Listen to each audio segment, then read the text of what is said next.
It's time to audit the Federal Reserve. House committee passes bill to audit the Fed.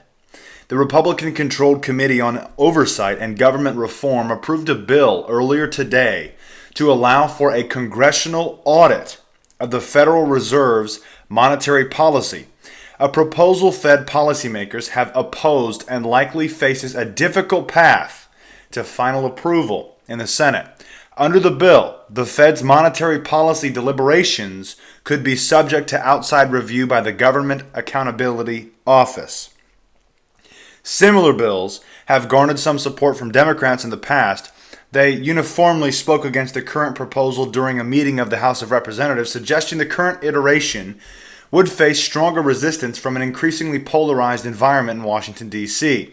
The House previously passed similar versions of this legislation twice before in 2012 and 2014, with dozens of Democrats joining nearly unanimous Republican support. That said, those bills both died in the Senate and likely would have faced a presidential veto from Obama had they survived anyway. That said, Trump expressed interest in passing such legislation multiple times during the 2016 campaign cycle, which means the third time might just be the charm for Republicans. This is a tweet from February 22nd, 2016 by Donald Trump. It is so important to audit the Federal Reserve, and yet Ted Cruz missed the vote on the bill that would allow this to be done. Are we going to see the Federal Reserve be audited? Now, most likely, there is a lot that could be brought to light in an audit of the Fed.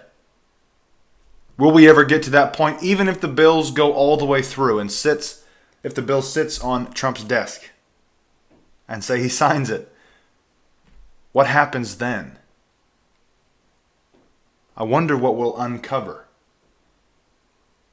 And while proponents of the bill argue that the Fed wields too much power over the U.S. economy with minimal oversight, opponents assert that Fed decisions should be informed purely by economic indicators and completely insulated from political pressure.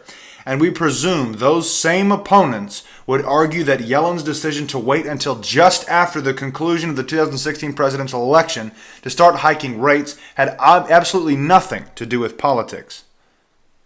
Yeah. This would be a very interesting audit. That's all I got for you. God bless and carry on.